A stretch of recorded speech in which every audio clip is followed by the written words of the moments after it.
నీటిని తెలివిగా వాడాలని గ్రీన్ క్లైమేట్ టీమ్ స్వచ్ఛంద సంస్థ వ్యవస్థాపక కార్యదర్శి జేవి రత్నం కోరారు. మార్చి 22వ తేదీ శనివారం రాత్రి 8:30 గంటల నుంచి 9:30 గంటల వరకు విద్యుత్ ఉపకరణాలు ఆపాలని కోరారు. 190 దేశాలలో అమలవుతున్న ధరిత్రి గంటను జయప్రదం చేయండని పిలుపునిచ్చారు. ఈ సంవత్సరం ప్రపంచ జల దినోత్సవంలో భాగంగా నీటిని తెలివిగా వాడుకోండి అనే థీమ్తో ధరిత్రి గంటను కూడా నిర్వహిస్తారన్నారు. ఈ ఎర్త్ అవర్ లో మన చర్య ద్వారా సమిష్టి శక్తి ప్రభావవంతమైన నీటి సంరక్షణ నిర్వహణకు దోహదపడుతుందని పేర్కొన్నారు. మార్చి 22వ తేదీ అంటే రేపు రాత్రి 8:30 నుంచి 9:30 వరకు వరల్డ్ వైల్డ్ లైఫ్ ఫండ్ పిలుపు మేరకు ఎర్త్ అవర్ను ప్రపంచవ్యాప్తంగా 190 దేశాలు నిర్వహిస్తున్నాయి.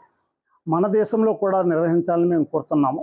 ప్రధానంగా భూగ్రహం మీద జీవిస్తున్న సమస్త జీవరాశి ఆరోగ్యంగా ఉండాలని, నీటిని పొదుపుగా వాడుకోవాలని చెప్పి, సమస్త జీవరాశిని కాపాడాలని, మానవాళి తరతరాలు జీవించాలి అంటే ఈ సమాచారాన్ని ప్రతి ఒక్కరిలో అవగాహన కలిగించడానికి ప్రపంచవ్యాప్తంగా 190 దేశాలలో ప్రతి ఏటా మార్చి నెలలో చివరి శనివారం నాడు ఈ కార్యక్రమం నిర్వహిస్తున్నారు. ప్రధానంగా రాత్రి 8:30 నుంచి 9:30 వరకు ఈ నిర్వహించే కార్యక్రమాన్ని ప్రతి ఒక్క వ్యక్తి, ప్రతి ఒక్క సంస్థ, ప్రభుత్వ యంత్రాంగము, సేవా సంస్థలు అందరూ కూడా, పరిశ్రమల వాళ్ళు కూడా నిర్వహించాలని మేము కోరుతున్నాము.